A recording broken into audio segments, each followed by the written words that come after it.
City cable. నేటి ముఖ్యాంశాలు. Vinayaka multi super speciality ఆసుపత్రిని ప్రారంభించిన శాసనసభ స్పీకర్ గడ్డం ప్రసాద్. చెంగోల్లో గ్రామీణ స్వయం ఉపాధి శిక్షణ సంస్థ ఆధ్వర్యంలో మహిళలకు శిక్షణ పూర్తి. అప్పులు ఉన్న ప్రజా సంక్షేమాన్ని ఆపలేం. తాండూరులో ప్రజాపాలన విజయోత్సవ సంబరాలలో స్పీకర్ గడ్డం ప్రసాద్. సిసిఐ కాంట్రాక్ట్ కార్మికుల సమస్యలు పరిష్కరించాలి, లేదంటే ఆందోళన కార్యక్రమాలు తప్పవు. సిసిఐ యాజమాన్యానికి సిఐటియు నాయకుల హెచ్చరిక. భారత రాజ్యాంగాన్ని కాపాడుదాం. తాండూరులో అంబేద్కర్ 68వ వర్ధంతిలో దళిత ప్రజా సంఘాల నాయకులు. సిటీ కేబుల్ వార్తలకు స్వాగతం. వార్తలు చదువుతున్నది మఠం Niranjan. City cable. Vinayaka multi super speciality ఆసుపత్రిని తెలంగాణ శాసనసభ స్పీకర్ గడ్డం ప్రసాద్, ఎమ్మెల్యే బుయ్యని మనోహర్ రెడ్డి, శాసనమండలి చీఫ్ విప్ పట్నం మహేందర్ రెడ్డితో కలిసి ప్రారంభించారు. శుక్రవారం తాండూరు పట్టణంలోని శాంతినగర్లో మాజీ market committee chairman Vartya Vithal Nayak కు చెందిన వినాయక మల్టీ సూపర్ స్పెషాలిటీ ఆసుపత్రి ప్రత్యేక పూజలు నిర్వహించి ఆసుపత్రిని ప్రారంభించారు. ఈ సందర్భంగా శాసనసభ స్పీకర్ గడ్డం ప్రసాద్ మాట్లాడుతూ తాండూరు పరిసర ప్రాంత ప్రజలకు మెరుగైన చికిత్సలు అందించేలా ప్రోత్సహించాలని తెలిపారు. ఈ కార్యక్రమంలో తాండూరు మున్సిపల్ చైర్పర్సన్ తాటికొండ స్వప్న పరిమల్ గుప్తా, కౌన్సిలర్లు ప్రభాకర్ గౌడ్, ప్రవీణ్ గౌడ్, వెంకన్న, పూజ, బాతుల మమత, పెద్దెముల్ మాజీ జెడ్పీటీసీ, టీపీసీసీ ప్రధాన కార్యదర్శి దారాసింగ్, తాండూరు పట్టణ కాంగ్రెస్ పార్టీ అధ్యక్షులు హబీబ్ లాలా, తాండూరు నియోజకవర్గంలోని ప్రజాప్రతినిధులు, మాజీ ప్రజాప్రతినిధులు, నాయకులు భారీ సంఖ్యలో పాల్గొన్నారు.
అన్నా నిలడా అన్నా దగ్గర అన్నా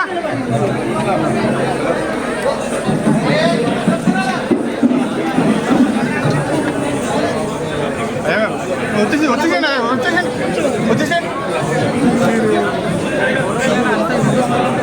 స్ట్రైట్గా స్ట్రైట్గా స్ట్రైట్గా స్ట్రైట్గా స్ట్రైట్గా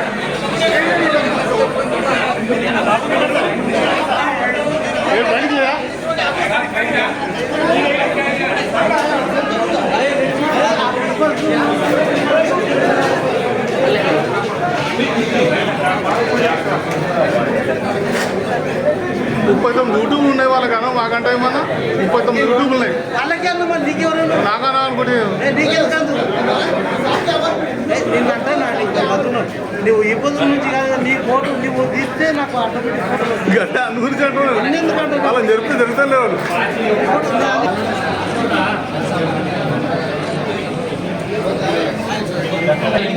నువ్వు ఇక్కడ ఇంటికి వచ్చి అవుతాడు అవుతాడు ఎంటకెళ్ళు అరే ఎంటకెళ్ళు బాబు అరే ఎంటకెళ్ళి పట్టుకోండి ఎంటకెళ్ళి పట్టుకోపా ఎంటకెళ్ళి పట్టుకోండి అటు అటు ఓపా అరే అడ్డం వస్తానండి నువ్వు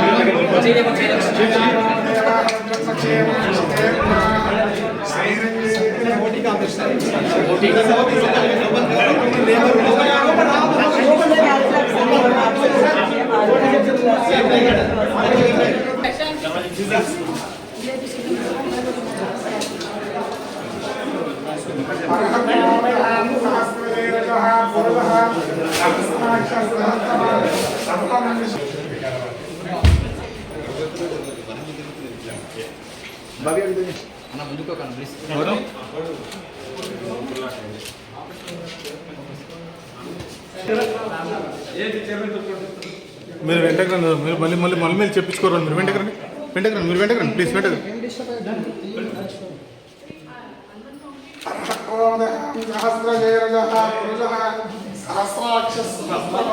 మీకు తీసండి మీరు అరే వెంటకరా కదా మీరు మన వంటి సబ్జెక్ట్ మళ్ళీ మళ్ళీ అరే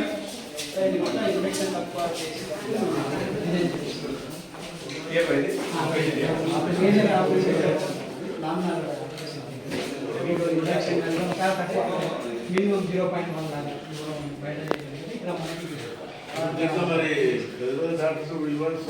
సార్ రేపటి నుంచి కార్డియాలజిస్ట్ వస్తున్నారు ఈరోజే వచ్చేసి అపాయింట్మెంట్ ఎట్లా ఉంటుంది సార్ అన్ని బడ్జెట్ అన్న ముందుకోకండి ముందుగా ఓకే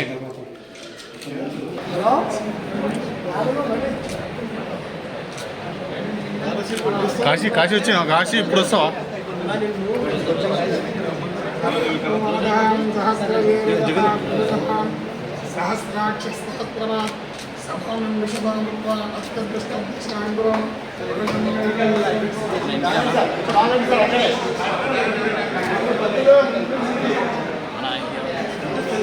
కాశీ సార్ మీరు కొంచెం వెనక్కి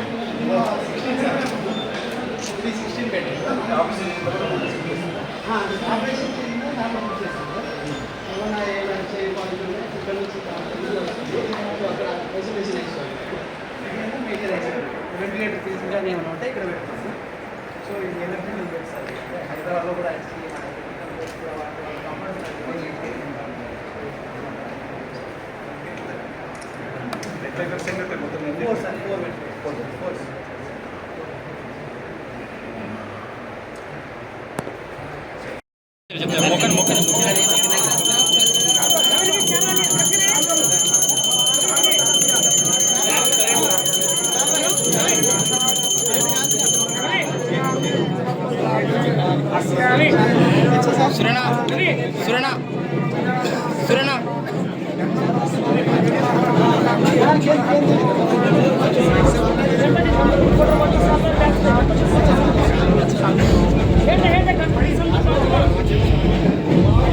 गणपति फोटो का ना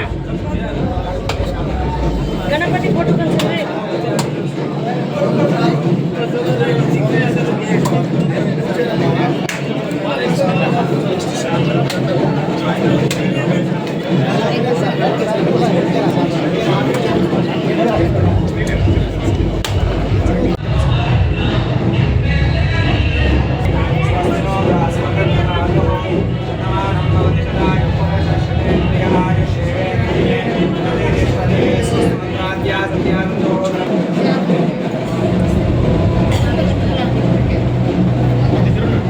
चलो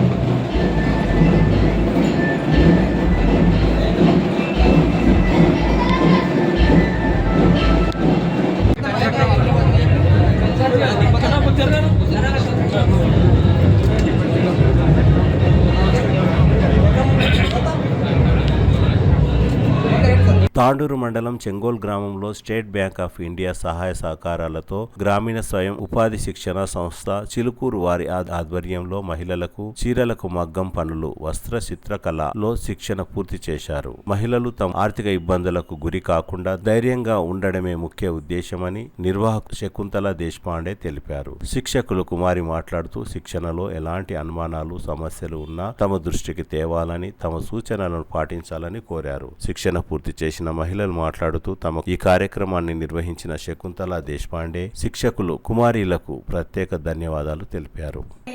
సహకారంతో అదేవిధంగా రోహితన్న మహిళా చేత వారి ఆధ్వర్యంలో మరి అదేవిధంగా వివిధ సంస్థల యొక్క ఆధ్వర్యంలో కూడా ఈ యొక్క కార్యక్రమాలను చేపట్టి మరి మహిళలను అందరినీ కూడా ఉత్తేజపరుస్తూ వాళ్ళందరూ వారి కాళ్ళ మీద వాళ్ళు నిలబడి ఎవరికి ఒక 5-10 రూపాయల గురించి వాళ్ళ దగ్గర ఉంటే వాళ్ళ పిల్లలకి వాళ్ళు కొనియడం కానీ లేకపోతే ఏదైనా కానీ వాళ్ళు ఒకరిపై ఆధారపడకుండా వాళ్ళ యొక్క పిల్లల్ని బాగుపరచుకోవడానికి వాళ్ళకి ఉంటుందనే ఉద్దేశంతో ఈ యొక్క కార్యక్రమాన్ని నియోజకవర్గ ప్రకారంగా ప్రతి మహిళ కూడా ఏదో ఒక దాంట్లో స్వయం ఉపాధి కానీ ఈ యొక్క మగ్గం వర్కే కానీ లేకపోతే టైలరింగ్ కానీ ప్రతి ఒక్క కార్యక్రమాలు మనం ఇప్పుడు 4-5 కార్యక్రమాలు ఇప్పటిదాకా చేసుకుంటూ వచ్చినాం. మగ్గం వర్క్ అయింది, టైలరింగ్ అయిపోయింది. అదేవిధంగా భవిష్యత్తులో ఇంకా కార్ డ్రైవింగ్ కూడా కొంతమంది మహిళలకి ఈ స్వయం ఉపాధి కార్యక్రమం ద్వారా నేర్పించాలా. వాళ్ళు కూడా వాళ్ళ కాళ్ళ మీద వాళ్ళు నిలబడి మేము ఓన్గా అంటే మహిళలకు ఆత్మస్థైర్యాన్ని పెంపొందడానికి ఈ యొక్క కార్యక్రమాలు చేపడుతూ ఉన్నాం. భవిష్యత్తులో ఇంకా ఇటువంటి కార్యక్రమాలు ఎన్నో చేపట్టేది ఉంది.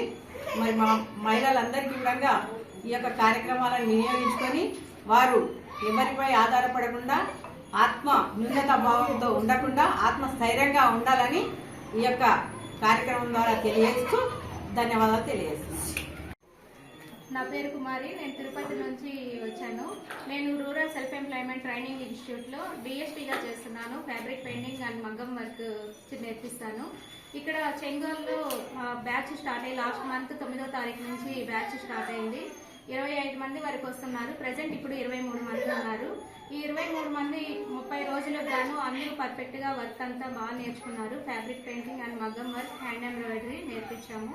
అందరూ వర్క్ అయితే చేస్తున్నారు, బాగా చేస్తున్నారు. అందుకు నిదర్శనంగా వాళ్ళు వేసిన బ్లౌజెస్ ఈ వర్క్స్ అంతా ఉన్నాయి.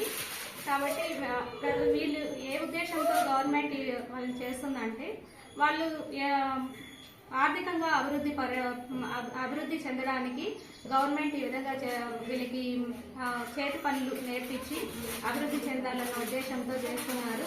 వీళ్ళకి నేర్పించి వదలకుండా ఎస్బీఐ, ఆర్జైటీ వాళ్ళు వీళ్ళు పిఎంఈజీపీ లోన్లు కానీ అట్లా తీసుకొని షాప్స్ పెట్టుకునే ఉద్దేశం ఉన్న వాళ్ళకి ప్రోత్సహిస్తుంది. సబ్సిడీ లోన్స్ కానీ అవంతా గవర్నమెంట్ ద్వారా ఇప్పిస్తుంది. కాబట్టి ప్రతి ఒక్క మహిళ దీనికి ఉపయోగించుకొని అభివృద్ధి చెందవలసిందిగా నేను కోరుకుంటున్నాను. మా విలేజ్ చెంగోల్. మేము స్టేట్ బ్యాంక్ ఆఫ్ ఇండియా నుంచి గ్రామీణ స్వయం ఉపాధి శిక్షణ సంస్థ చిలుకూరు వాళ్ళు మా ఊర్లో మగ్గం వర్క్ ట్రైనింగ్ ఇస్తామని చెప్పి మేము 23 మెంబర్స్ గ్యాదర్ అయ్యాము. మేడం చాలా బాగా నేర్పించింది. ఇప్పటి వరకు మేము అది బయట వెళ్ళి చూసేవాళ్ళం తప్ప వేసేవాళ్ళం కాదు. బయట వాళ్ళు ఎంత కష్టపడి వేస్తారో ఇప్పుడు మేము చేసినప్పుడే అర్థమైంది. ఇప్పుడు చాలా పర్ఫెక్ట్గా నేర్చుకున్నాము. మేడం కూడా చాలా ఎంత విసుగు చెందకుండా మేము ఎన్నిసార్లు డౌట్ అడిగినా కూడా మేడం చాలా బాగా నేర్పించారు. అందరం పర్ఫెక్ట్ అయ్యాము. మాకు ఇంత మంచిగా నేర్పించినందుకు ఈ సంస్థకు మేడంకి చాలా థ్యాంక్స్. మనం ఫస్ట్ బషీరాబాద్ నుంచి చెప్పుకుంటూ వస్తే బషీరాబాద్ ప్రాపర్, ఎక్మై, మైల్వార్ అటు ఆ 3 బషీరాబాద్ మండలం ఆ 3 గ్రామాలు, యాలాన్ మండలికి వచ్చేసి లక్ష్మీనారాయణపూర్, పగిడాలు ఆ 2 గ్రామాలలో. మరి అదేవిధంగా తాండూరు మండలికి వచ్చేసి తాండూరు ప్రాపర్లోనే ఒక 3 ప్రోగ్రాంలు నిర్వహించడం మండలికి సంబంధించిన ప్రోగ్రామ్స్. అదేవిధంగా పెద్దెముల్ మండలికి సంబంధించి మనం గాజీపూర్ ప్రాపర్ పెద్దెముల్లో చేసినాం. కోట్పల్లి మండలికి సంబంధించి కోట్పల్లి ప్రాపర్ విలేజ్లో చేసినాం. కోట్పల్లి మండలికి సంబంధించి ఈ విధంగా మనం అన్నీ చేసుకుంటూ ఇప్పుడు మనం ఈ చెంగోల్ గ్రామంలో నిర్వహిస్తున్నాం. ఇంకా ముందు కూడా ఈ యొక్క కార్యక్రమాలను నిర్వహిస్తున్నాం. అందరూ అంటే ఈ రోజు నేర్చుకునడానికి రాకన్నా ముందు అసలు వీళ్ళ లోపల ఎట్లా ఉందంటే మేము ఈ సూదిని పట్టుకుంటామా లేకపోతే ఈ పని చేస్తామా లేదా ఈ వర్క్ని ఎవరే కానీ బయట నుంచి చూసిండంటే ఇది మేము వేయగలుగుతామా అనేది ఖచ్చితంగా సందేహం వస్తుంది. కానీ ఇక్కడ వచ్చి ఈ యొక్క సూది పట్టుకున్న తర్వాత ఈ నేర్చుకోవడం తర్వాత మేము చేయగలుగుతాం కదా అనేది వాళ్ళ లోపల ధైర్యం వచ్చేసి మంచిగా మరి అందరు కూడా వేసిండు. వాళ్ళందరికీ కూడా ఇప్పటిదాకా నేర్చుకున్న నా తోటి మహిళలందరికీ కూడా శుభాభినందనలు తెలియజేస్తూ ఇక ముందు కూడా అందరూ ముందుకు వచ్చి ఏదైనా స్వయం ఉపాధి కార్యక్రమాలు కానీ చదువుకు సంబంధించి కూడా నేను మహిళలను కోరుకునేది ఒకటే, చదువు కూడా 10th కానీ 8th కానీ 9th కానీ ఆగకుండా ఈరోజు పెళ్ళిళ్ళు అయినా కూడా మనకు ఓపెన్ 10th ఉంది, ఓపెన్ ఇంటర్ ఉంది, ఓపెన్ డిగ్రీ ఉన్నది. ఖచ్చితంగా ఉద్యోగం చేయడానికే చదువు అవసరం లేదు. మనిషి తనను తానుగా గుర్తించి బతకడానికి చదువు కూడా అవసరం.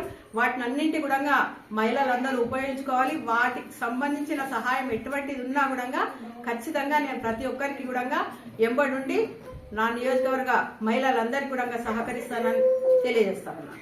నా పేరు నవనిత, చెంగోల్ విలేజ్. నేను ఉండేది చెంగోల్ విలేజ్లో.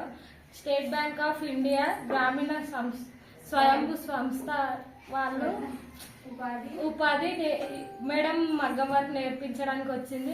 మేడం అయితే ఇంత విసిగించుకోకుండా ఎన్నిసార్లు డౌట్స్ అడిగినా అన్నిసార్లు చెప్పింది. నాకు కూడా ఫస్ట్ టైం నీళ్ళు నేను పట్టుకోవాలంటే నాకు తెలియదు.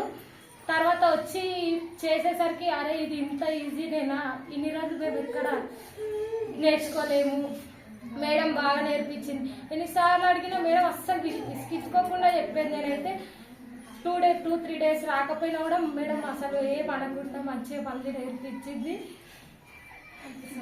తెలంగాణ రాష్ట్ర ప్రభుత్వానికి ఎన్ని అప్పులు ఉన్నా ప్రజల కోసం సంక్షేమాన్ని ఆపకుండా అన్ని ప్రభుత్వ పథకాలను కొనసాగిస్తామని తెలంగాణ శాసనసభ స్పీకర్ గడ్డం ప్రసాద్ అన్నారు. తెలంగాణలో కాంగ్రెస్ ప్రభుత్వం ఏర్పడి సంవత్సరం పూర్తి కావడంతో ప్రజాపాలన విజయోత్సవాలను నిర్వహిస్తున్న విషయం తెలిసిందే. శుక్రవారం తాండూరు పట్టణంలోని ఎస్పీఆర్ గార్డెన్ లో ఏర్పాటు చేసిన సమావేశంలో స్పీకర్ గడ్డం ప్రసాద్ తో పాటు తెలంగాణ శాసన మండలి chief whip Mahender Reddy, MLA Buyyani Manohar రెడ్డితో కలిసి విజయోత్సవాలలో పాల్గొన్నారు. ఇందిరా మహిళా శక్తి క్యాంటీన్ ను ప్రారంభించారు. అనంతరం కోడంగల్ రోడ్డులోని ఎస్వీఆర్ ఫంక్షన్ హాల్లో ఏర్పాటు చేసిన పలు ప్రదర్శనలను తాండూరు పట్టణంలోని 35 మహిళా సంఘాలకు 23.92 కోట్ల రుణాల చెక్కులను అందజేశారు. ఈ సందర్భంగా స్పీకర్ గడ్డం ప్రసాద్ మాట్లాడుతూ మిగులు బడ్జెట్ ఉన్న తెలంగాణ రాష్ట్రాన్ని గత 10 సంవత్సరాలలో బీఆర్ఎస్ ప్రభుత్వం కొల్లగొట్టిందని విమర్శించారు. కేసీఆర్ కుటుంబ పాలనతో 7 లక్షల కోట్ల అప్పులు అయ్యాయని గుర్తు చేశారు. విద్యారంగ అభివృద్ధి కోసం ఈ సంవత్సరం 61,000 కోట్లను ఖర్చు చేశామని తెలిపారు. శాసన మండలి చీఫ్ విప్ మహేందర్ రెడ్డి మాట్లాడుతూ తెలంగాణ ప్రభుత్వం అభివృద్ధికి అధిక ప్రాధాన్యతను ఇస్తున్నదని తెలిపారు. ఎమ్మెల్యే బుయ్యని మనోహర్ రెడ్డి మాట్లాడుతూ ప్రజా పాలనలో కాంగ్రెస్ ప్రభుత్వం అభివృద్ధి సంక్షేమానికి పెద్దపీట వేసిందని అన్నారు. ఈ కార్యక్రమంలో municipal chairperson Tatikonda Swapna Parimal Gupta, TPCC ప్రధాన కార్యదర్శి దారాసింగ్, మాజీ డిపిసి సభ్యులు పట్లోల నరసింహులు, కౌన్సిలర్లు ప్రభాకర్ గౌడ్, బోయ రవిరాజు, బాంబినా, Bheem Singh, municipal commissioner Vikram Simha Reddy, Tandur MRO Tara Singh Nayak, ఆర్పీలు, మహిళలు భారీ సంఖ్యలో పాల్గొన్నారు. అంతకంటే మెరుగైన పాలనను రాష్ట్ర ముఖ్యమంత్రి రేవంత్ రెడ్డి గారు అందిస్తున్నారు. మరి రేవంత్ రెడ్డి సమర్థుడా కాదా అనేది మీరే చెప్పాలి. రాష్ట్ర ముఖ్యమంత్రి రేవంత్ రెడ్డి గారి సమర్థవంతంగా పనిచేస్తున్నాడు కాబట్టి ఇది సాధ్యమైంది. మరి కాంగ్రెస్ పార్టీ వస్తే కరెంటు దానిని ప్రచారం చేశారు, కానీ ఇప్పుడు కరెంటు బ్రహ్మాండంగా వస్తుంది. పవర్ కట్ అయ్యింది వాళ్ళకే, అది కట్టుకోలేక విషపూరిత ప్రచారాలు చేస్తున్నారు. మీరు చూస్తున్నారు, రోజు పొద్దుగా చేస్తే కాంగ్రెస్ వాళ్ళు ఎవరేం మాట్లాడలేదు. టీవీలలో లవోదిగో కొట్టుకుంటుంది. ఇద్దరు ఒకటి హరీష్ రావు, ఒకటి కేటీఆర్. కేసీఆర్ అయితే వారు కనబడతలేడు, టీవీలో కనబడతలేడు, మనకు ఎలా కనబడతలేడు. మామూలు తెలియకపోతే తెలుస్తుంది. మరి ఆయన కూడా ఏమనే పరిస్థితి లేదు. రాష్ట్రంలో ఏడాదికి కొత్తగా 8 మెడికల్ కాలేజీలు మంజూరయ్యాయి. ప్రతిష్టాత్మకంగా మూసీ నది పునరుజ్జీవనం చేస్తున్నది. 1,000 మంది మహిళలకు కోటీశ్వరులు చేస్తారని రాష్ట్ర ముఖ్యమంత్రి రేవంత్ రెడ్డి గారు ప్రకటించారు. 1,000 మంది మహిళలను కోటీశ్వరులను చేస్తారని చెప్పేసి రాష్ట్ర ముఖ్యమంత్రి రేవంత్ రెడ్డి ప్రకటించారు. ఈ ప్రకటన మనం 10 ఏళ్ల కిందట కూడా స్వర్గీయ రాజశేఖర రెడ్డి గారు నాయకత్వంలో కూడా వారు కూడా ఇదే మాట చెప్పింది.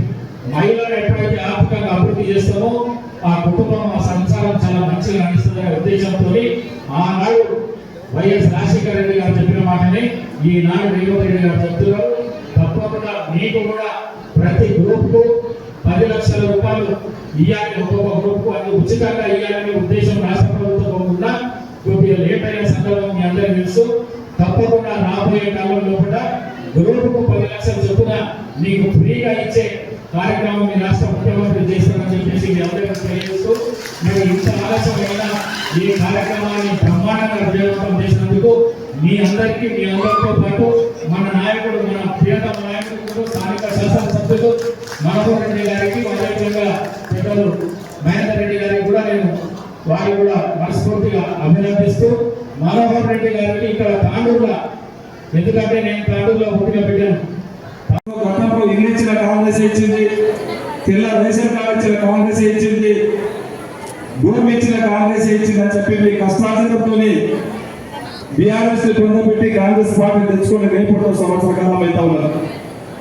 ఆ రోజు చెప్పిన మీకు అందరికీ ఇల్లు తిరిగినాం. గౌరవ సోనియా గాంధీ గారు మాట ఇచ్చిండ్రు, గౌరవ రాహుల్ గాంధీ గారు చెప్పిండ్రు, మన ముఖ్యమంత్రి ఆ రోజు పిసిసి అధ్యక్షుడు రేవంత్ రెడ్డి గారు చెప్పిండ్రు, కాంగ్రెస్ పార్టీకి అధికారం ఇవ్వండి, ఖచ్చితంగా 6 గ్యారెంటీలు ఇస్తామని చెప్పినాం. మీకు చెప్పిన ప్రకారమే గవర్నమెంట్ వచ్చిన ప్రమాణ స్వీకారం చేసిన మొట్టమొదటిగానే మహిళా సోదరులకు అందరూ కూడా ఆర్టీసీ ఉచితంగా బస్సు ఇవ్వడం జరిగింది. అదే కాకుండా 200 యూనిట్ల వరకు కరెంటు ఫ్రీ ఇస్తామని చెప్పినాం. 200 యూనిట్ల వరకు కరెంటు ఫ్రీ కూడా ఇస్తున్నాం. అదే కాదు ఈరోజు 500లకు ఒక సిలిండర్ ఇస్తామని చెప్పినాం. 500లకు ఒక సిలిండర్ ఇచ్చినాం. ఈ రోజు దేశంలో ఎవరు ఏ ముఖ్యమంత్రి చేయనటువంటి సాహసం మన గౌరవ ముఖ్యమంత్రి గారు చెప్పారు, ఆ రోజు రుణమాఫీ చేస్తామని చెప్పి. ఈ రోజు ఆర్థికంగా ఎంత ఇబ్బంది ఉన్నా చూసినాం. మన గతంలో బీఆర్ఎస్ వాళ్ళకి ఆ రోజు ధనిక రాష్ట్రాన్ని మనం అప్పచెప్తే ఈ 10 సంవత్సరాల కాలంలో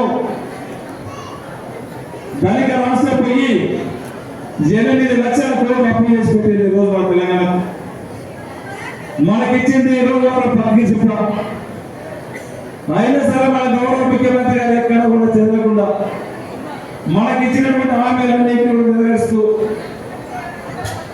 21,000 కోట్ల రుణమాఫీ చేసి ఈ రోజు నుంచి మీకు అందరూ కూడా ఇల్లు లేని వారికి అందరూ కూడా ఇల్లు ఇంద్రమ్మ ఇల్లు కూడా ఇవ్వబోతా ఉన్నాం. గౌరవ ముఖ్యమంత్రి గారు నిన్న అనౌన్స్ చేసిండు. ఆ రోజు ఎలక్షన్లో చెప్పినాం, ఇల్లు లేని వారికి గతంలోనే కాంగ్రెస్ గవర్నమెంట్, కాంగ్రెస్ పార్టీ ఇంద్రమ్మ ఇచ్చింది. ఇక్కడ రాజు సోకులో కట్టే ఇంద్రమ్మ కాంగ్రెస్ పార్టీలో చేసాం.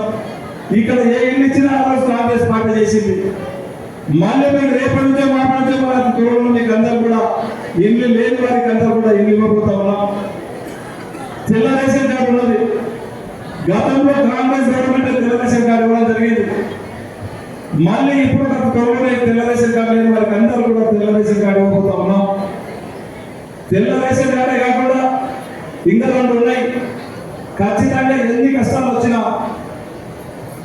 సంపద సీసీఐ యాజమాన్యం కాంట్రాక్టు కార్మికుల సమస్యలను వెంటనే పరిష్కరించాలని సిఐటియు నాయకులు డిమాండ్ చేశారు. శుక్రవారం తాండూరు మండలం కరణ్కోట్ సీసీఐ యాజమాన్యంతో కాంట్రాక్ట్ కార్మికుల సమస్యలపై సిఐటియు నాయకులు చర్చలు జరిపారు. సిఐటియు రాష్ట్ర ఉపాధ్యక్షులు భూపాల్, జిల్లా కార్యదర్శి రామకృష్ణ, జిల్లా సిఐటియు నాయకులు Srinivas, Chandranna, CCI contract employees union ప్రధాన కార్యదర్శి టి శరణప్పతో CCI GM Sharath Kumar, PM Amit రంజన్లతో చర్చలు జరిపారు. చర్చల్లో ముఖ్యంగా కాంట్రాక్ట్ కార్మికుల ప్రమోషన్లు, పదవి విరమణ పొందిన 78 మంది కార్మికులకు గ్రాడ్యుటీ, మృతి చెందిన కార్మికుల భార్యల సమస్యలపై చర్చించారు. కంపెనీ వ్యవహారాల్లో రాజకీయ జోక్యం తగదని యాజమాన్యానికి నాయకులు విన్నవించారు. రాజకీయాలకు అతీతంగా కార్మికుల సమస్యలపై యాజమాన్యం స్పందించాలని డిమాండ్ చేశారు. తమ సమస్యలు పరిష్కరించని పక్షంలో ఆందోళన కార్యక్రమాలు చేపడతామని నాయకులు యాజమాన్యానికి హెచ్చరించారు. ఈ కార్యక్రమంలో అనంతయ్య, అశోక్, నాగేంద్ర, ఫయాజ్, రాహుల్ తదితరులు పాల్గొన్నారు. జరిగింది ఇప్పటి వరకు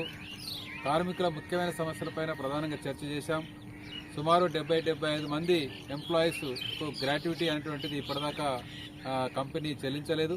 దాంతో ఆ కార్మికులు చాలా ఇబ్బందులు పడుతున్నారు. చిన్న చిన్న టెక్నికల్ ఇష్యూలు ఉన్నాయని చెప్పి చెప్తున్నారు, కానీ వాస్తవం అది కాదు. ఈ యొక్క మేనేజ్మెంట్ యొక్క నిర్లక్ష్య వైఖరి వల్లనే ఆ గ్రాట్యుటీ అనేటువంటి సమస్య పరిష్కారం కావడం లేదు. ఎందుకంటే డబ్బులు లేవని చెప్తున్నారు, కంపెనీ లాస్లో ఉందని చెప్పేసి ఆ రకంగా కాలయాపన చేస్తూ ఈరోజు ఇబ్బంది పెడుతున్నటువంటి పరిస్థితి కూడా ఉంది. కాబట్టి ఇవ్వాలని చెప్పేసి చర్చ చేస్తే మేనేజ్మెంట్ ఇప్పుడు జనరల్ మేనేజర్గా ఉన్నటువంటి వ్యక్తి అలాగే ఒక పర్సనల్ మేనేజర్ ఇద్దరు అటెండ్ అయ్యారు, వాళ్ళు యాక్సెప్ట్ చేశారు. మేము త్వరలోనే పరిష్కారం చేస్తామని కూడా చెప్పడం కూడా జరిగింది. అలాగే కొంతమంది రిటైర్ అయినటువంటి వాళ్ళకు పెన్షన్ సంబంధించినటువంటి సమస్య కూడా ఉంది. ఆ పెన్షన్లో ఉన్నటువంటి ఇష్యూస్ని కూడా పరిష్కారం చేయాలని చెప్పి అడిగాం. ఒక 20 మంది చనిపోయినటువంటి వాళ్ళు కూడా ఉన్నారు, వాళ్ళ సమస్య కూడా పరిష్కారం చేయకుండా వాళ్ళ కుటుంబ సభ్యుల్ని బాగా ఇబ్బంది పెడుతున్నటువంటి పరిస్థితి కనబడతా ఉంది. అలాగే పీఎఫ్లో కట్ చేసుకొని జమ చేయకుండా ఈరోజు కాంట్రాక్టర్లు కూడా తినేస్తున్నటువంటి పరిస్థితి కూడా ఉంది. ఆ కాంట్రాక్టర్లు జమ చేయకపోయినా మేనేజ్మెంట్ కూడా పట్టించుకోని పరిస్థితి కనబడతా ఉంది. కాబట్టి కాంట్రాక్టర్ల ద్వారా ఎంబడే కార్మికుల ఖాతాల్లో జమ చేయాలని చెప్పేసి డిమాండ్ చేస్తే దాన్ని కూడా మేము పరిష్కారం చేస్తామని చెప్పారు. కానీ టెక్నికల్గా ఆధార్ కార్డులను ఇక్కడనో అక్కడనో కొద్ది పేర్లు తప్పుపడ్డాయి కాబట్టి మేము చేయలేమని చెప్పి తప్పించుకుంటున్నారు. అదైనా చేయాల్సింది మేనేజ్మెంటే. ఇట్లాగే గవర్నమెంట్ తరఫున ఒక క్యాంపు పెడితే పీఎఫ్ సమస్యల పరిష్కారం కోసం దాన్ని కూడా చెడగొట్టినటువంటి పరిస్థితి రోజు మనం చూస్తూ ఉన్నాం. ఇవే కాకుండా కార్మికులకు రక్షణ సౌకర్యాలు సరిగ్గా లేవు. వాళ్ళకి యూనిఫామ్స్ కానీ, షూస్ కానీ, లేకపోతే హెల్మెట్స్ కానీ, రక్షణ పరికరాలు లేకుండా చాలా ఇబ్బంది పడుతున్న పరిస్థితి ఉంది. యాక్సిడెంట్లు అవుతూ ఉన్నాయి, కాలు చేతులు విరుగుతూ ఉన్నాయి. వాటికి సంబంధించినటువంటి కనీసం చికిత్స కూడా చేయని పరిస్థితి మనం చూస్తూ ఉన్నాం. ముఖ్యంగా తాండూరు ప్రాంతంలో ఇన్ని పెద్ద సిమెంట్ కంపెనీలు ఉన్నాయి. అవన్నీ ఇంత వేల మంది కార్మికులు ఉన్నారు. ఇటువంటి సెంటర్లో ఒక డిస్పెన్సరీగా ఈఎస్ఐ హాస్పిటల్ లేకపోవడం అనేటువంటిది చాలా శోచనీయమైన విషయం. ఇప్పుడు ప్రభుత్వమే మంజూరు చేసిన అంటుంది, కానీ ఇప్పటిదాకా అది ప్రారంభం కూడా కాలేదు. ఈఎస్ఐ హాస్పిటల్ లేకపోవడం వల్ల హైదరాబాద్ దాకా పోయి వాళ్ళు చికిత్స చేయించుకోవడం అటువంటి చాలా ఇబ్బందితో ఉన్నటువంటి వ్యవహారం కూడా ఉంది. కాబట్టి ఈఎస్ఐ హాస్పిటల్ని వెంటనే ప్రారంభం చేయాలి. అలాగే కంపెనీ యొక్క మేనేజ్మెంట్ సీసీ ఇది గవర్నమెంట్ కంపెనీ, ఇది సెంట్రల్ గవర్నమెంట్ అండర్టేకింగ్ కంపెనీ. ఇందులోనే చాలా అన్యాయమైన పరిస్థితి ఈరోజు కనబడతా ఉంది. అలాగే క్యాంటీన్ సౌకర్యం కూడా సరిగ్గా లేని పరిస్థితి ఈ సందర్భంగా ఉన్నటువంటి పరిస్థితి కూడా ఉంది. అలాగే కొన్ని పే స్కేల్ సమస్యలు ఉన్నాయి, కొన్ని ప్రమోషన్ల సమస్యలు ఉన్నాయి, రిటైర్మెంట్ వర్కర్ల సమస్యలు ఉన్నాయి. అన్నీ కూడా ఒక డీటెయిల్గా ఒక 10-12 సమస్యల్ని ఈరోజు మేనేజ్మెంట్ దృష్టికి తీసుకురావడం జరిగింది. అక్కడ రైల్వే ట్రాక్ని మెయింటైన్ చేస్తున్నటువంటి వర్కర్స్ కూడా సకాలంలో జీతాలు ఇవ్వకుండా, పీఎఫ్లు కట్టకుండా అనేక ఇబ్బందులు పెడతా ఉన్నారు. ఆ కాంట్రాక్టర్ అనేటువంటి వాళ్ళు ఎవరికి కనపడట్లేదు, ఆ కాంట్రాక్టర్ల బాధ్యత కూడా లేదు. కానీ ఆ కాంట్రాక్టర్లు మేనేజ్మెంట్లు కొమ్ముకైపోయి ఇవన్నీ చేస్తున్నారా ఏంటంటే మాకేం అర్థమైతే లేదు.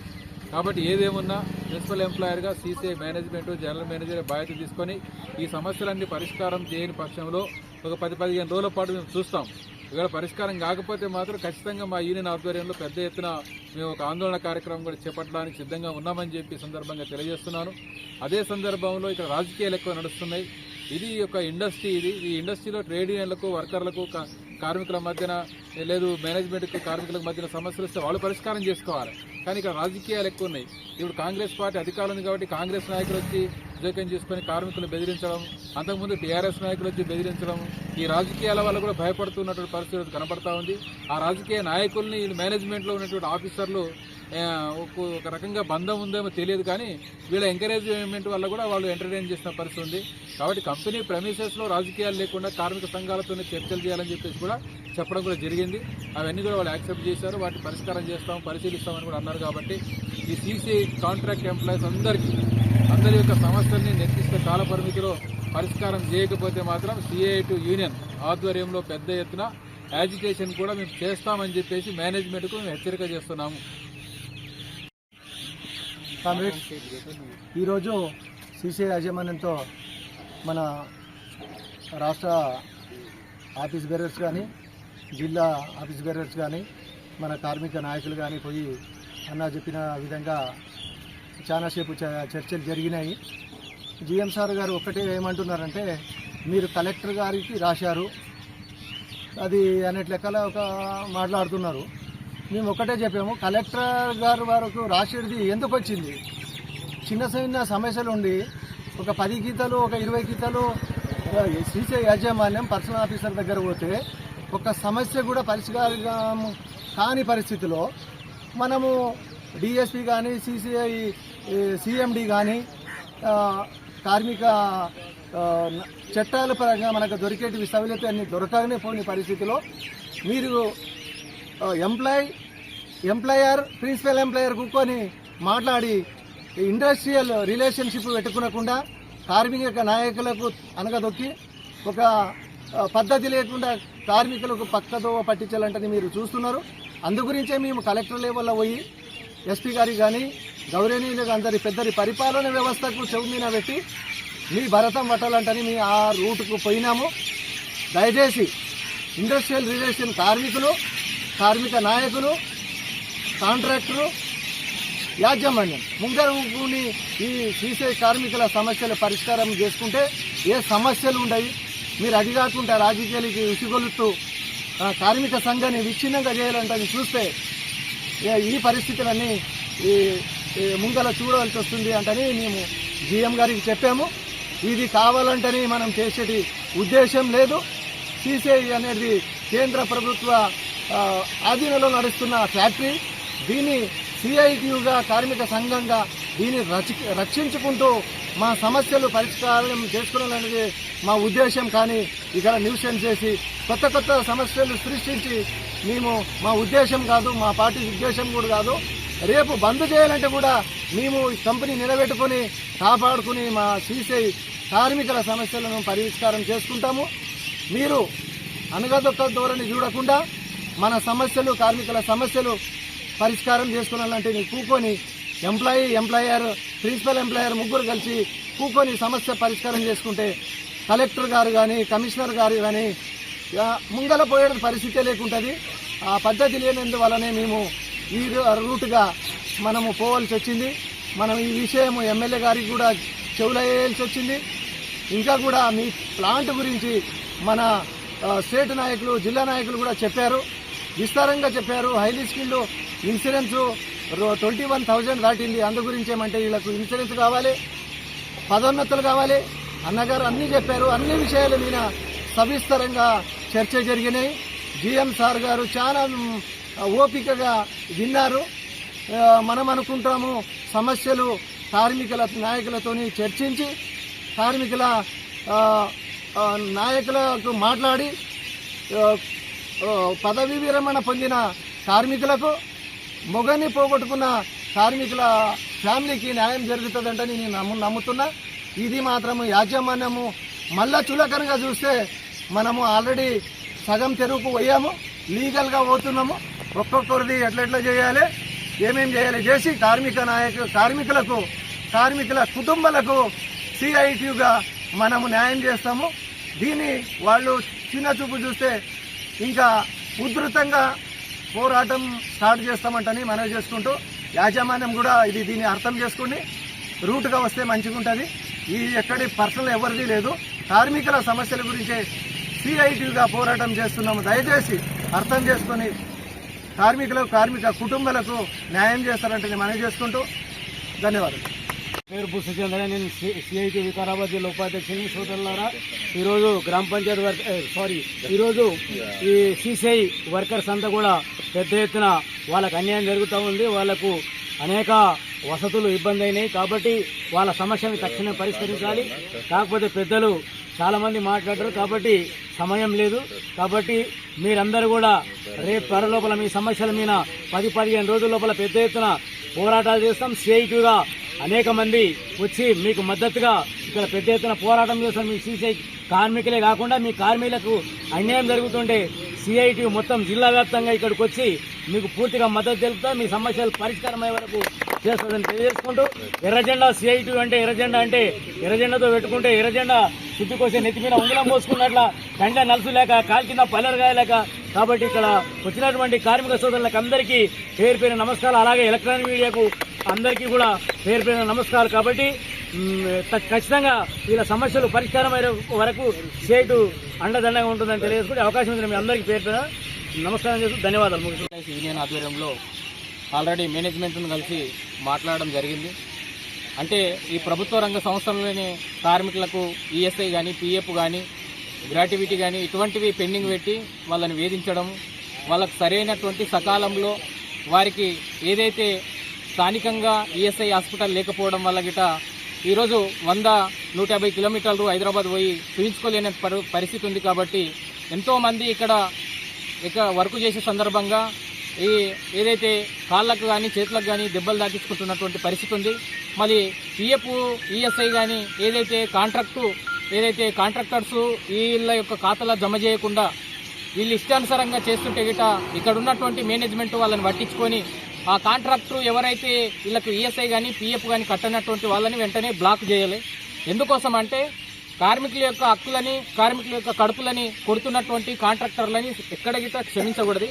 స్థానికంగా ఏదైతే రాజకీయ జోక్యం గిట్ట తగ్గించాలి. ఎందుకోసం అంటే ఈరోజు కాంట్రాక్ట్ ఎత్తిన ఆందోళన చేస్తాం, కార్మికులు అధైర్యపడకుండా ఉండాలి. ఇది మన రక్షణ కోసం ఉన్నటువంటి ప్లాంట్, మనం రక్షించుకోవాలి, మన యొక్క సమస్యలను పరిష్కరించుకోవాలనే డిమాండ్తోని ఖచ్చితంగా ఈ యొక్క స్ట్రగుల్ జరగబోతుంది. కాబట్టి అందుకోసం మేనేజ్మెంట్ ఆలోచించుకొని వెంటనే సమస్యల పరిష్కారం చేయాలి. ఈరోజు కలెక్టర్ దగ్గరికి పోయినరు, కమిషనర్ దగ్గరికి పోయినరు అంటే మీ యొక్క మేనేజ్మెంట్ వైఫల్యం వల్లనే ఈరోజు బయటికి ఆఫీసర్ల దగ్గరికి పోయే పరిస్థితి ఏర్పడుతుంది. కాబట్టి ఎంతో మంది ఏదైతే రిటైర్మెంట్ అయిపోయినట్టు వాళ్ళ గిట ఈరోజు డబ్బులు రాలేనటువంటి పరిస్థితి ఉంది, వాళ్ళ సమస్య పరిష్కారం కాలేనటువంటి పరిస్థితి ఉంది. కాబట్టి కాంట్రాక్ట్ ఎంప్లాయీస్ యూనియన్ వాళ్ళ గిట ఏదైతే రెగ్యులర్గా వాళ్ళని ఏదైతే కాంట్రాక్ట్ వాళ్ళని రెగ్యులర్ లోన్కి తీసుకోవాల్సినటువంటి అవసరం ఉంది సీనియర్ని బట్టి, అటువంటిది గిట జరగలేనటువంటి పరిస్థితి ప్లాంట్లో ఉన్నది. కాబట్టి ఈ యొక్క ప్రభుత్వ ప్లాంట్ అయినప్పటికీ గిట సరైనటువంటిది కార్మికులకు న్యాయం చేయలేదు. కాబట్టి ఈరోజు మేనేజ్మెంట్తో మాట్లాడడం జరిగింది. భవిష్యత్తులో ఈరోజు మాట్లాడి వాళ్ళ దృష్టికి తీసుకుపోయినాం, వాళ్ళు పరిష్కారం చేయకపోతే త్వరలోనే ఈ యొక్క వర్కర్ల ఆధ్వర్యంలో పెద్ద ఎత్తున ఆందోళన పోరాటం చేపడతామని చెప్పి సిఐటిగా హెచ్చరిస్తున్నాం. సమావేశం నిర్వహించడం జరిగింది. ప్రధానంగా గత 5 నెలల నుంచి సీసీఐలో ఉన్నటువంటి సమస్యలు పరిష్కరించాలని చెప్పేసి వినతి పత్రాలు ఇవ్వడం జరిగింది. అట్లనే లేబర్ కమిషన్ విధంగా కలవడం జరిగింది, సెంట్రల్ లేబర్ కమిషన్ ఇక్కడ కలవడం జరిగింది. ప్రధానంగా ఇక్కడ కంపెనీలో ఉన్నటువంటి అనేకమైనటువంటి సమస్యలు పరిష్కరించకుండా ఈరోజు ఆ పొలిటికల్ పార్టీలతోటి పొత్తుగా మారుతున్నటువంటి సీసీఐ కంపెనీ ఉంది. దాన్ని ఖచ్చితంగా దాన్ని చేంజ్ చేయండి అని చెప్పేసి నేను మేనేజర్ గారితో మాట్లాడాను, శరత్ కుమార్ గారితో. వాళ్ళు సానుభూతిగా స్పందించారు. నేను ఆ సమస్యలు ఖచ్చితంగా పరిష్కరిస్తే నేను కొత్తనే వచ్చిన అని చెప్పేసి చెప్పడం జరిగింది. ఏదైనా సరే ఇక్కడ ప్లాంట్లో జరిగేటటువంటి అంటే ప్రమాదాలు జరిగినప్పుడు వారికి హాస్పిటల్కి దానికి సంబంధించి చూపెట్టినటువంటి అవసరం ఉన్నది. అట్లా చూపెట్టినటువంటి పరిస్థితులు విధంగా జరుగుతూ ఉన్నది. కాబట్టి తక్షణమే ఆ సీసీఐ మేనేజ్మెంట్ ఆ కార్మికుల పక్షాన నుండి కార్మికులకు రావాల్సినటువంటి బెనిఫిట్ ఈఎస్ఐ కానీ పిఎఫ్ కానీ గ్రాడ్యుయేట్ సమస్యలు ఏవైతున్నాయో ఈ సమస్యలు తక్షణమే పరిష్కరించాలని చెప్పేసి సిఐటిలో బయట చేస్తా ఉన్నాం. లేని పక్షంలో ఒక వారం 15 రోజులు చూసిన తర్వాత ఖచ్చితంగా ఇక్కడ ఆందోళన పోరాటాలు చేయడం కోసం విధంగా సిఐటి సిద్ధంగా ఉందని చెప్పేసి చెప్తా ఉన్నాం. కార్మికుల జోలికి వస్తే తప్ప దానికి సంబంధించి అలాంటి సమస్యలు ఏమన్నా కావలసుకొని పని ఒత్తిడి చేసి వేధింపులు జరుగుతున్నటువంటి పరిస్థితి ఇక్కడ సీసీఐ ఉన్నది. దీన్ని తక్షణమే ఉపసంహరించుకొని ఎవరి విధులు వాళ్ళు చేయాల్సిందిగా బాధ్యత చూడాల్సిన విధంగా మేనేజ్మెంట్ అని చెప్పేసి చెప్పుకుంటూ నాకు ఇచ్చినటువంటి అవకాశం ఇచ్చి సెలవు. తాండూరు పట్టణం మరియు యాలల మండల కేంద్రంలో దళిత సంఘాలు మరియు ప్రజా సంఘాల ఆధ్వర్యంలో భారత రాజ్యాంగ నిర్మాత డాక్టర్ బిఆర్ అంబేద్కర్ 68వ వర్ధంతి సందర్భంగా నాయకులు అంబేద్కర్ విగ్రహానికి ఘనంగా నివాళులర్పించారు. శుక్రవారం నిర్వహించిన ఈ కార్యక్రమంలో నాయకులు మాట్లాడుతూ భారత రాజ్యాంగాన్ని నిర్వ్యర్థం చేసే కుట్రల నుండి భారత రాజ్యాంగాన్ని కాపాడాలని, స్వతంత్రం వచ్చి 76 సంవత్సరాలు పూర్తి అయినా నేటికి రాజ్యాంగ ఫలాలు దళిత గిరిజన జాతులకు అందడం లేదని విమర్శించారు. ఈ కార్యక్రమంలో దళిత గిరిజన ప్రజా సంఘాల నాయకులు, వివిధ పార్టీల నాయకులు తదితరులు పాల్గొన్నారు. అఖిలపక్షంగా ప్రజా సంఘాల ఆధ్వర్యంలో డాక్టర్ బాబాసాహెబ్ అంబేద్కర్ యొక్క 68వ వర్ధంతి సందర్భంగా ఇక్కడ ఆయనకు విగ్రహానికి ఘనంగా నివాళులర్పించడం జరిగింది. ఈరోజు భారతదేశంలోనే ఒక గొప్ప సామాజిక రాజకీయ వైతాళికుడుగా, అణగారి వర్గాల ఆశాజ్యోతిగా ఈరోజు ప్రపంచంలో యొక్క Oxford university world intelligent person అంటే ప్రపంచ మేధావిగా గుర్తించినటువంటి వ్యక్తి ఒకే ఒకరు డాక్టర్ బాబాసాహెబ్ అంబేద్కర్ గారు. ప్రపంచంలోనే ఒక అతను బాబాసాహెబ్ అంబేద్కర్ గారు, ఇంకో ఆయన కార్ల్ మార్క్స్ వీళ్ళిద్దరు మాత్రమే ప్రపంచంలోనే గొప్ప మేధావులుగా చూపడం జరిగింది. అంబేద్కర్ గారు చిన్నతనం నుండే ఒక తల్లిదండ్రుల యొక్క ఆశీస్సులతోటి ఇంత పెద్ద గొప్ప ప్రపంచంలోనే ఒక భారత రాజ్యాంగాన్ని లిఖించి అతి తక్కువ సమయంలోనే భారత రాజ్యాంగాన్ని ఈ యొక్క అందరికీ ఎస్సీ ఎస్టీ బీసీ మైనార్టీలు అగ్రకుల పేదలకు సంక్షేమ ఫలాలు దక్కాలని బాబాసాహెబ్ అంబేద్కర్ ప్రత్యేకత ఇచ్చడం జరిగింది. ఆ రోజుల్లోనే స్వాతంత్రం వచ్చిన తర్వాత కేంద్ర న్యాయశాఖ మంత్రిగా పనిచేయడం జరిగింది. అప్పుడే కేంద్ర లా మినిస్టర్కు రాజీనామా చేయడం జరిగింది. ఎందుకంటే చట్టాలలో సమాజంలో స్త్రీల యొక్క ప్రముఖ పాత్ర ఉంది, స్త్రీలకు సమన్వయ భాగం కావాలనేటువంటి సిద్ధాంతంతో దాన్ని యాక్సెప్ట్ చేయకపోతే నాకు ఈ మంత్రి పదవి అక్కర్లేదని న్యాయశాఖ మంత్రికి రాజీనామా చేసిన పెద్ద గొప్ప వ్యక్తి ఎవరంటే బాబాసాహెబ్ అంబేద్కర్. ఈ రకంగా ఇప్పటికీ భారత రాజ్యాంగం ఉన్నటువంటి సంక్షేమ ఫలాలు ఇప్పటికీ ఎస్సీ ఎస్టీ బీసీ మైనార్టీలు అగ్రకుల పేదలకు దక్కడం లేదు. కేంద్ర రాష్ట్ర ప్రభుత్వాలు కూడా ఇక అందరికీ సంక్షేమ పథకాలు అందే విధంగా ప్రభుత్వం చర్యలు తీసుకోవాలని డిమాండ్ చేస్తారు. 58వ వర్ధంతి సందర్భంగా ఈరోజు ప్రజా సంఘాల ఆధ్వర్యంలో వారికి మూలమలతోనే మరి సంతరించి మరి ఘనంగా నివాళులు అర్పించడం జరిగింది. ఈ యొక్క కార్యక్రమంలో ప్రజా సంఘాల నాయకులు, ఎంఆర్పిఎస్ మరి సిపిఎం సిపిఐ పార్టీ నాయకులు ప్రతి ఒక్కరు కూడా ఈ వర్ధంతి సందర్భంగా అందరూ కూడా ప్రత్యేకంగా ధన్యవాదాలు తెలియజేస్తున్నాను. అదేవిధంగా అంబేద్కర్ గారు మరి అనేక రకాలుగా పోరాటాలు చేసి ఈ భారతదేశంలో ఉన్నటువంటి బడుగు బలైన వర్గాలకు అనేక రకాలుగా హక్కులు సాధించి పెట్టిండు. మరి అందరూ సమానత్వం ఉండాలి. ఆయన సాధించి పెట్టినటువంటి రిజర్వేషన్ ఫలాలు అందరూ సమానంగా పంచుకొని తినాలని చెప్పేసి ఆయన చెప్పడం జరిగింది.